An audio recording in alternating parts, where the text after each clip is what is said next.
Olá a todos que estão assistindo esta apresentação. O meu nome é João Batista de Azevedo Júnior e esta é a primeira de uma série de apresentações que serão disponibilizadas no meu YouTube e cujo objetivo é mostrar alguns dos tópicos apresentados no livro Estatística Aplicada em Engenharia, com Minitab, de autoria do professor Leovane Marcial Guimarães e minha.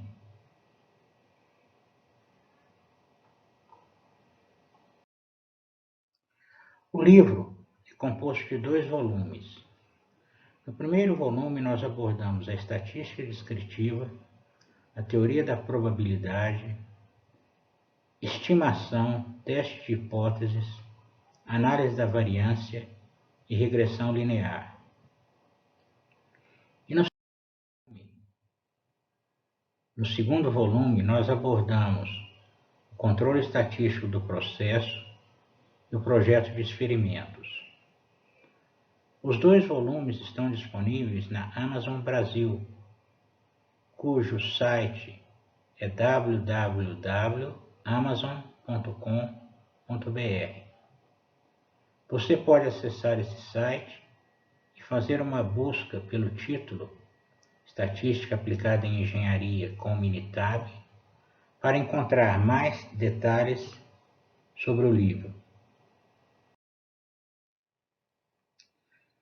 Vamos, em primeiro lugar, definir o que vem a ser estatística. A estatística é o ramo da matemática que estuda os fenômenos influenciados pelo acaso. No dicionário Aurélio, nós encontramos essa definição. É a parte da matemática em que se investigam os processos de obtenção, organização e análise de dados sobre uma população ou sobre uma coleção de seres quaisquer, e os métodos de tirar conclusões e fazer ilações ou predições com base nesses dados.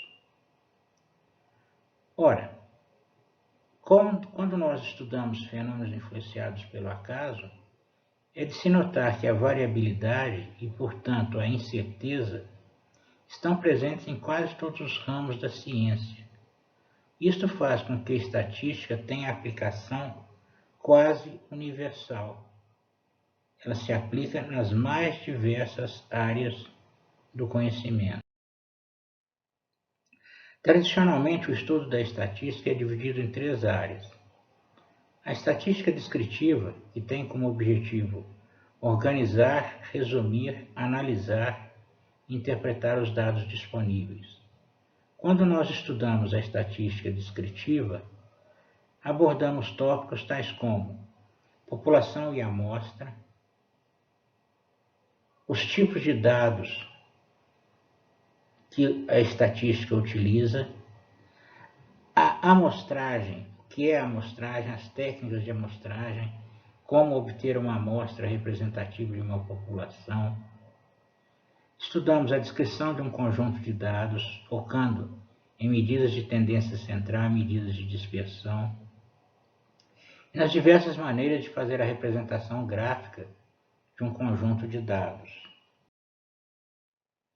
A segunda divisão da estatística é a chamada teoria da probabilidade, que é uma base teórica que nos permite trabalhar com incerteza e quantificar as margens de erro associadas às técnicas estatísticas. Quando estudamos essa teoria da probabilidade, nós abordamos as definições de probabilidade, porque há mais de uma, como se faz o cálculo de probabilidades, o que são as variáveis aleatórias, o que são distribuições de probabilidade discretas e contínuas, e os diversos tipos de distribuição que são englobadas nessas categorias. A terceira parte em que se divide o estudo da estatística é conhecida como inferência estatística ou estatística indutiva, e o seu objetivo é tirar conclusões e fazer predições com base nos dados coletados, que são amostras. Alguns tópicos abordados são as distribuições amostrais do teorema central do limite, as técnicas de estimação, os testes de hipóteses, a análise da variância, a regressão e a correlação.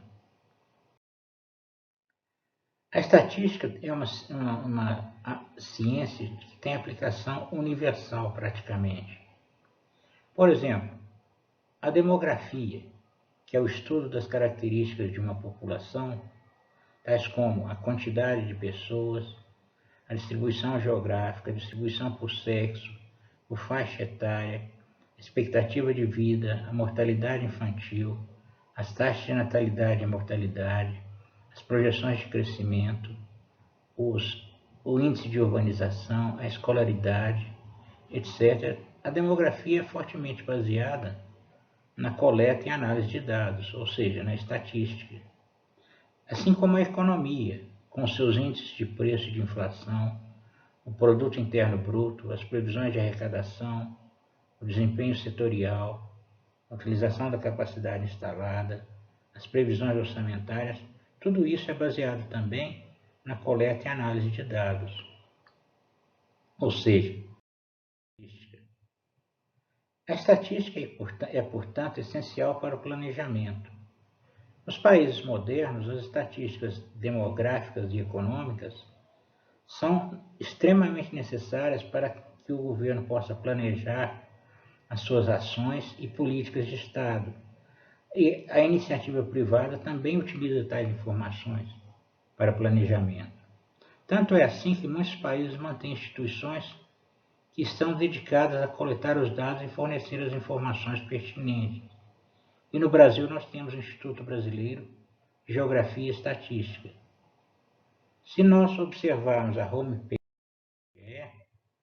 nós vamos ver que ele trabalha com as estatísticas de população, de economia, tais como os índices de preço e o produto interno bruto, a questão do desemprego, o censo, a pesquisa nacional por amostra de domicílios, a distribuição geográfica da população, enfim, todas aquelas estatísticas que são necessárias para o planejamento tanto do governo como da iniciativa privada.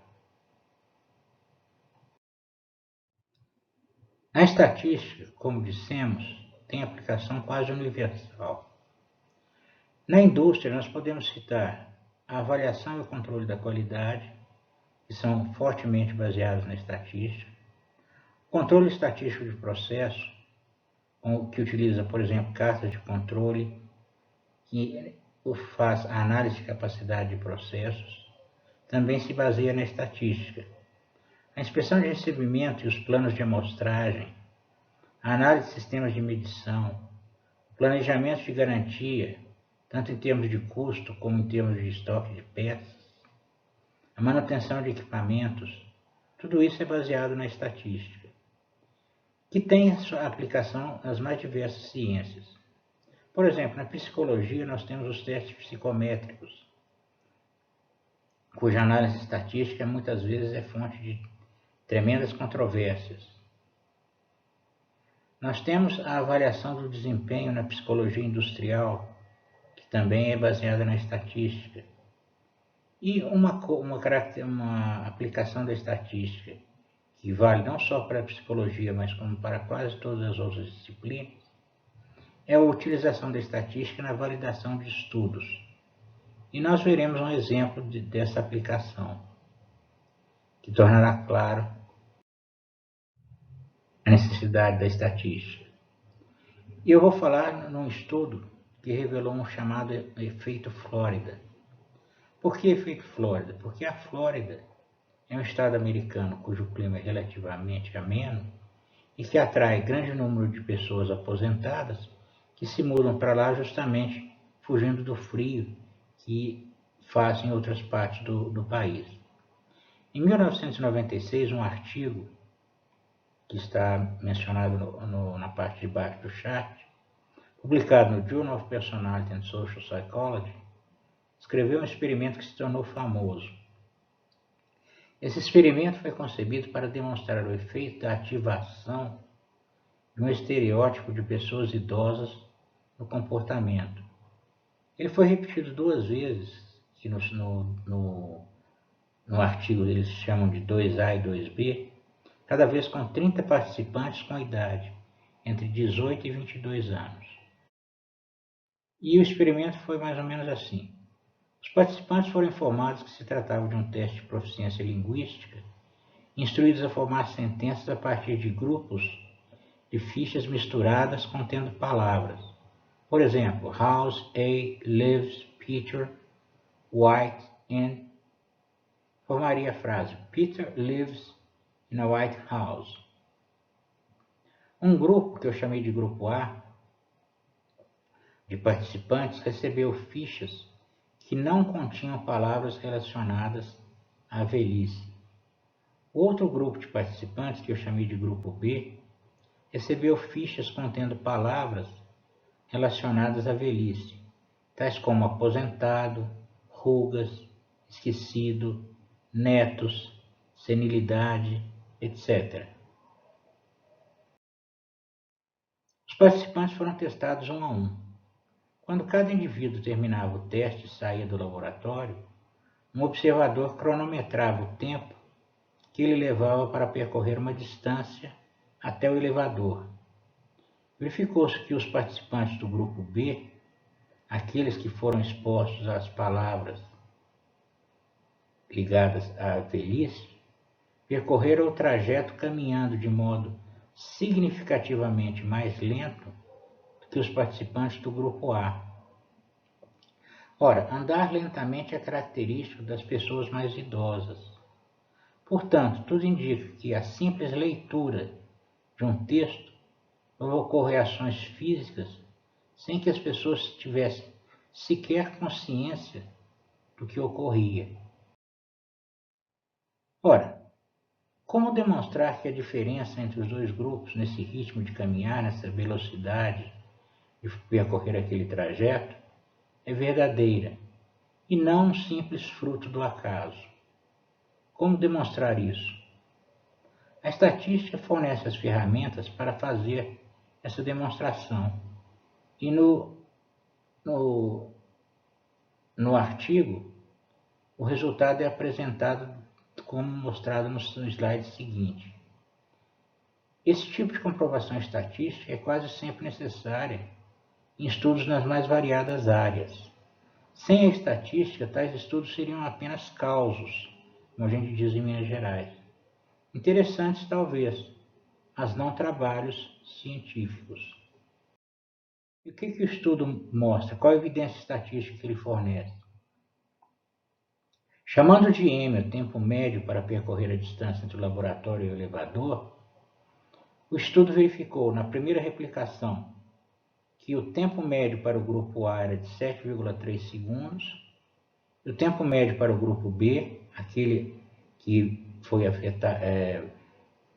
teve as fichas com as palavras ligadas à velhice, o tempo médio para o grupo B era de 8,28 segundos, ou seja, uma diferença de mais de 1 segundo.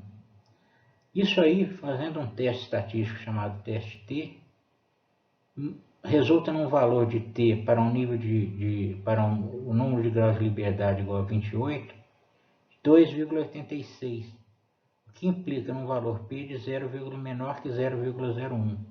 Isso quer dizer que nós podemos ter um grau de confiança superior a 99% de que esta diferença não se deve simplesmente ao acaso, mas é estatisticamente significativa. Da mesma forma, na segunda replicação do estudo, o grupo A teve um tempo médio de 7,23 segundos e o grupo B de 8,2 segundos, o que implica num teste no valor T de 2,16 e um valor P menor que 0,05, ou seja, nós podemos ter uma confiança maior que 95% de que a diferença entre o grupo A e o grupo B, entre esses dois tempos, não se deve ao acaso, mas é estatisticamente significativa. Ou seja, Sem a evidência estatística, nós não teríamos como saber se aquela diferença que houve no tempo tem significado estatístico ou não. E no caso, a evidência estatística mostra que sim. E ficamos por aqui hoje. Muito obrigado a todos.